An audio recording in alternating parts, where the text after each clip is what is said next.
Hello, we're the History Hikers. I am Dries. And I'm Jente. And we are doing something a little different today. We are hiking for once. Actual hiking, not just showing you the history of one particular castle, but actually a 25-kilometer hike around our hometown. Yeah, Hasselt. We are seated on our royal chairs, or chair. And currently are at Lavender farm. Yeah, lavender farm. In Stokroye, near Hasselt. Let's take you around. Let's get a move on, but first, let's get off this chair.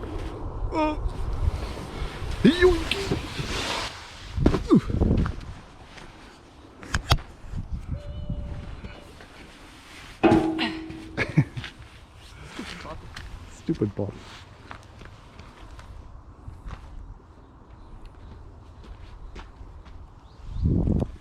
Onward.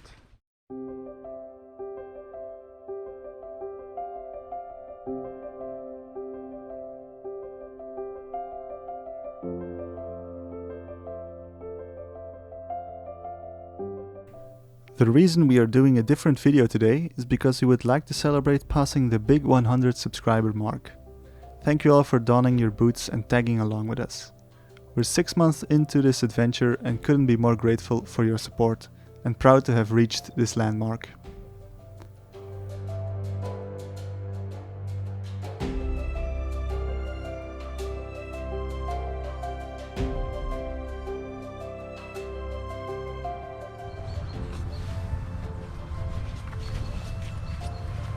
Look at those puppy eyes. That's wrong.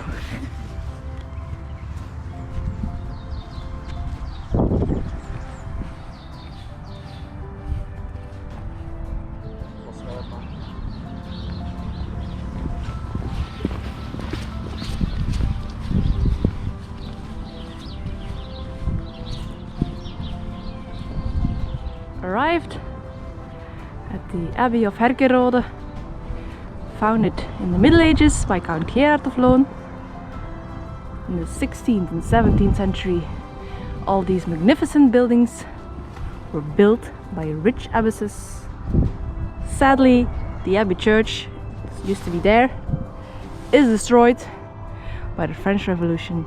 If you want more information on this abbey, check the video in the top right.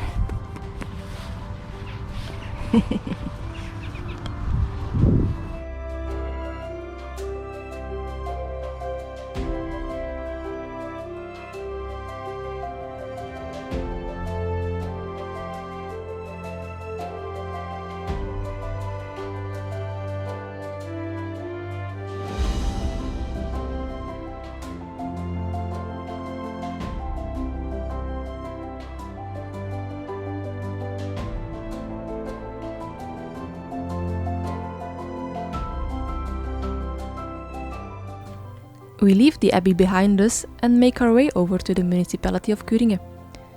It's still early in the morning and the fields are covered with frost. The sun is shining and the birds are singing.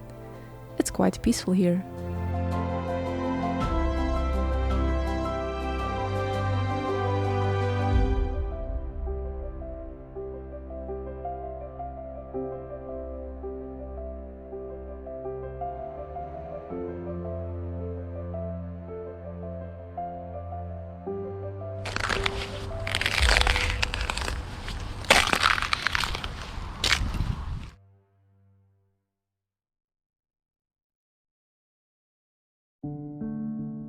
Kuringen was first mentioned in a charter in 1078.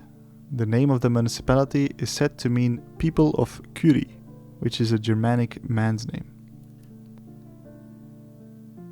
Kuringen is mentioned as the place where one of the Pepinid farmhouses stood and where Saint Gertrude of Nijvel is said to have spent her youth. In 1182, Herkenrode Abbey was founded near Kuringen, and after 1232, when the castle of Borgloon was destroyed, a castle was built in Kuringen, where the counts of Loon resided from 1240 onwards. The Prinsenhof, which we will visit shortly, evolved from this castle. Count Arnold IV of Loon gave the Charter of Freedom to Kuringen in 1240, giving Kuringen the same rights as the city of Liège or Hasselt. Such a charter gave a city the right to choose their own government, to raise taxes, and to build city walls, among other things. In the center of Kuringen stands the St. Gertrude Church. The current ironstone west tower dates from the 15th century, while the choir and transept were built around 1500. The former Gothic central and side aisles were rebuilt and enlarged around 1763 on the orders of Augustina van Hamme, Abbess of Herkenrode. Against the blind west facade of the south aisle, we find a canopied oak crucifix from the 16th century. In the south facade, traces of brickwork show the original height of the side aisles before rebuilding in 1763, which brought the side aisles and the central aisle under one roof. Above the brick-top former southern door, the coat of arms of Augustina van Hamme, with the date 1763 and the motto Regique Deoque, for king and for God, can be seen.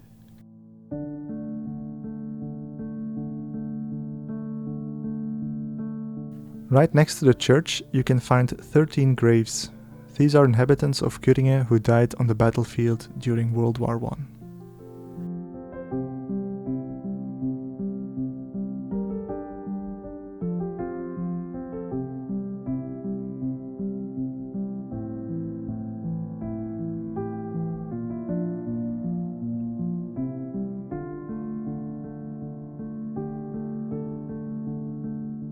According to Montelius, the author of a 17th century history of Hasselt, the castle was built in 1182 by Count Gerard van Loon.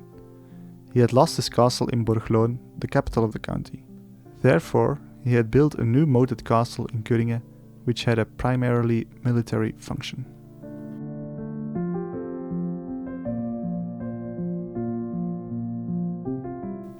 Even before 1240, the Counts of Loon probably used their chateau fortress as a residence, because in that year Kuringen was granted the freedoms of a Loon town.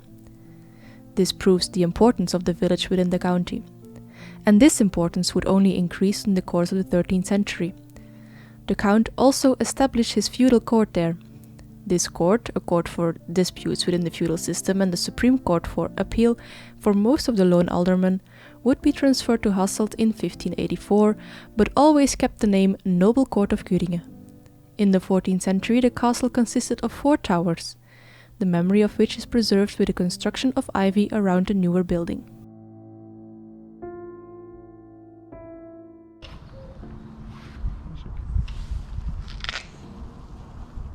So this, ladies and gentlemen, is at Prinsenhof, which was, well, originally, you see these vines, these ivy walls, is where the castle of the Counts of Loon used to be after they moved from Borgloon to Kuringen. And this is now a place where couples can get married in Hasselt.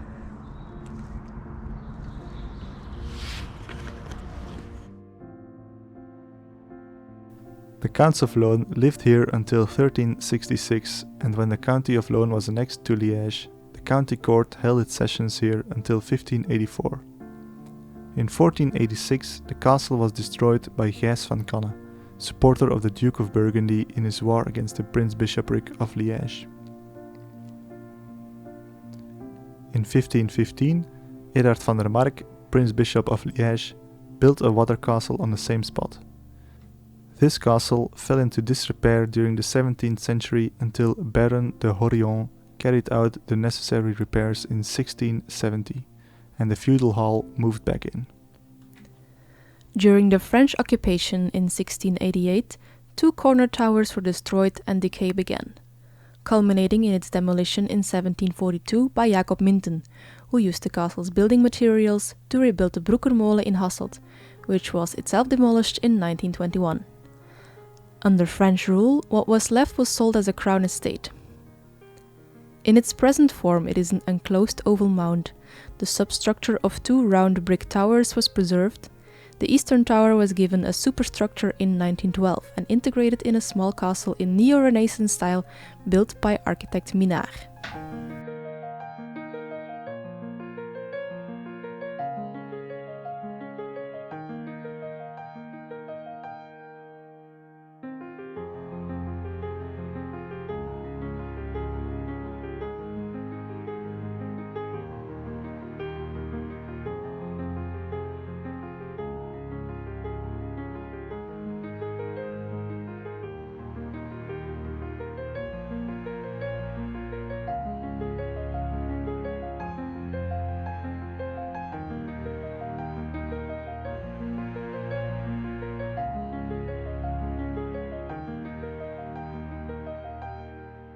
Tommelen is officially called Stedelijk Natuurpark Tommelen, though in the local dialect it is more commonly referred to as the Bommenkoeters, which roughly translate as the bomb craters. If you remember our video from Vieux-Kraon, a village bombed to smithereens, well, this is Tommelen. It's a nature reserve in Hasselt, which actually had the same fate. The Allies bombed the train station of Hasselt in 1944 prior to the D-Day invasion to disrupt communication and supplies. You can see this train station, or at least the trains, right behind us. So they did not really miss their mark.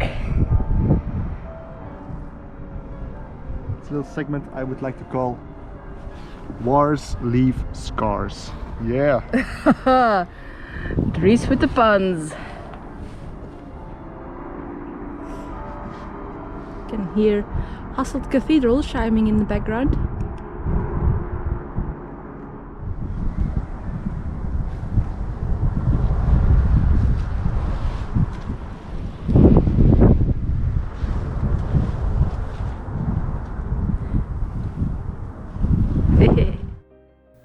The urban nature park Tommelen consists of 122 pools of water, which house all kinds of rare vegetation and animals, like the crested newt. And as our local dialect spoils, these pools were formed by artillery impacts.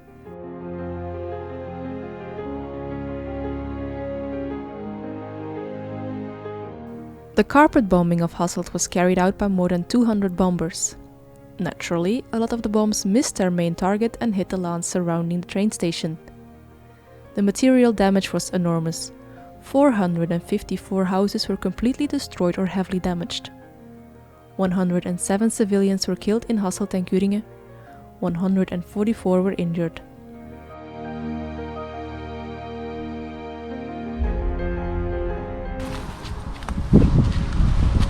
This was not a good idea.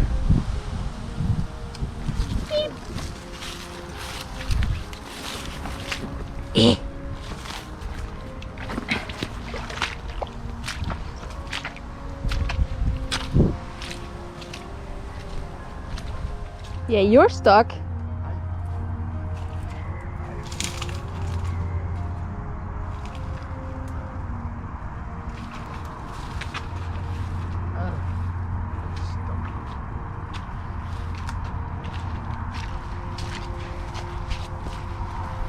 Think here again. Come out. Survive.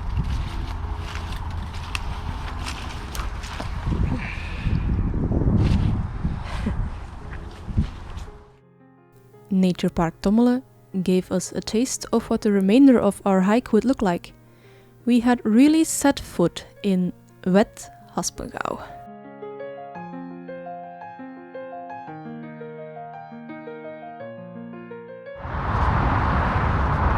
Could be so peaceful here, but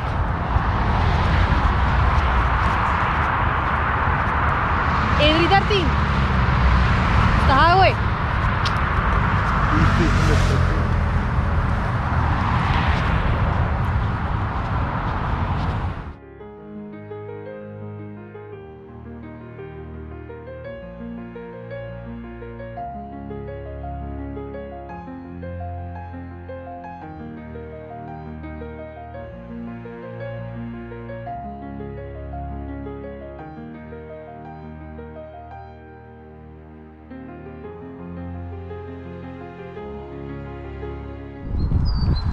Just about halfway, 12 kilometers.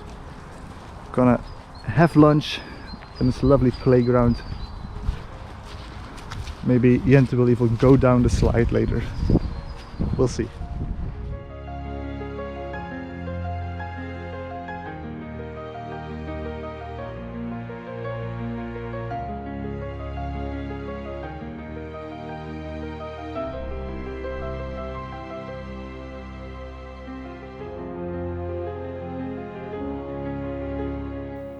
We made a short detour to check out the old gin distillery Stokerij Klaas. Gin, or Genever in Dutch, is an important and celebrated local product in Hasselt.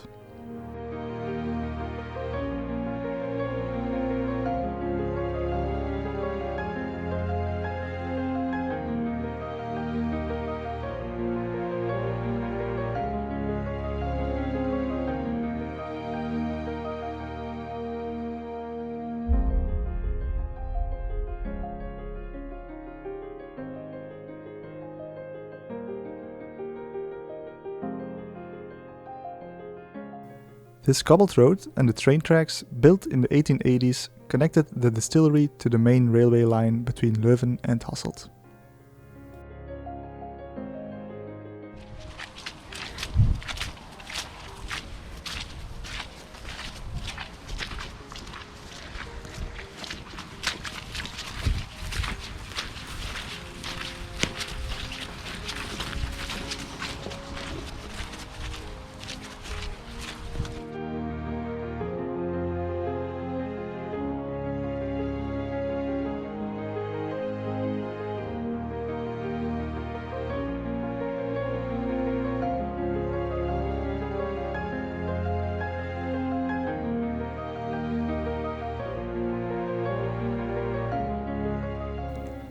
We now enter a long stretch of forest, the Herkenrode bossen. This forest was owned by Herkenrode Abbey and was known as Grote Bos. This is where the abbey let its cattle graze. The forest covered about 18,000 acres, but was expropriated after the French Revolution. From then on, it was referred to as the Imperial Forest, in reference to Napoleon Bonaparte. From 1815 onwards, it was called the Royal Forests. Finally, the woods were bought by Adolf and Ulysse Klaas. In 1857, Louis Klaas, brother of Adolf and Ulysse, inherited the forest.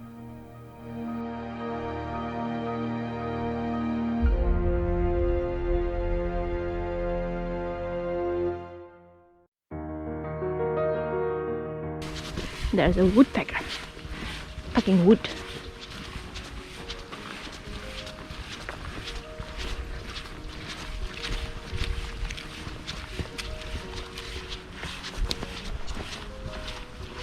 You heard him? I heard him. I was talking to the camera. So did viewers. You can see us walk over a very old wooded bank that formed the border with two other landowners. An original boundary stone was found and returned to the wooded bank near the small bridge in 2020. On the stone you will find the letters AH, which refer to Herkenrode Abbey.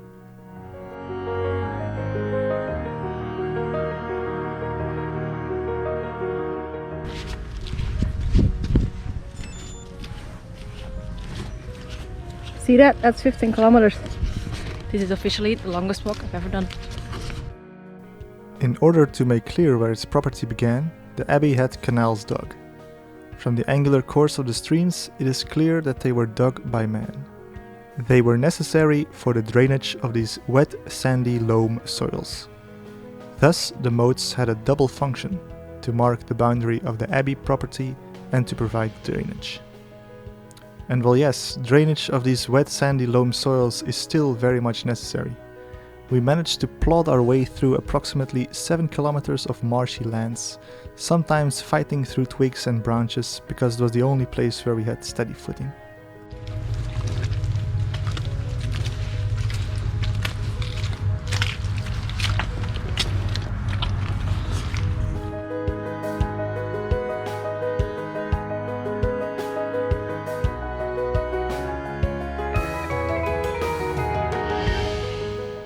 The region through which we walked was also the battleground for the Battle of Kermt during the 10-day campaign.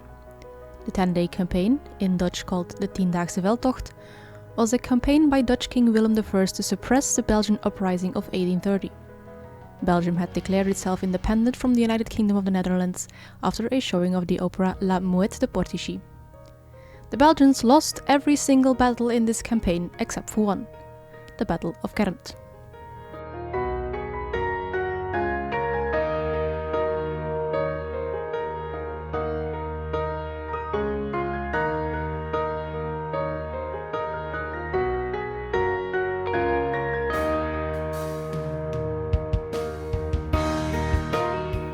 The Dutch king and his garrison were stationed in Diest.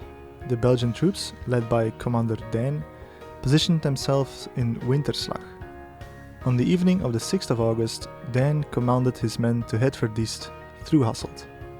The Battle of Kermt took place between the river Demer in Herk-de-Stad and the Abbey of Herkenrode. Dijn and his men were vastly outnumbered, but were able to withhold the Dutchmen. The Dutch army was chased out of the Abbey of Herkenrode. The defeat of the Dutch is most commonly explained by their overconfidence, but the victory was short-lived as the next day the Belgians were defeated again in the Battle of Hasselt. How is Belgium an independent country after all, you might ask? Only because the French came to our aid.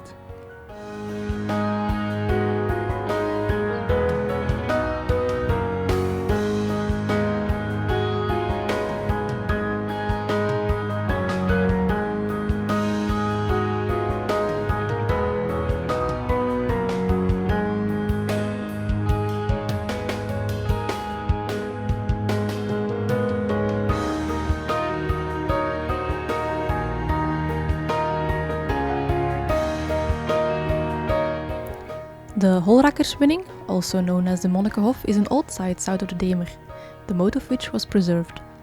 A lane connected it to a house with gardens further to the south, which may have been a castle, of which there are few mentions and no illustrations. The preserved lane from the Holrakkerswinning is now planted with young specimens of pedunculate oak. It's a hidden gem for walkers.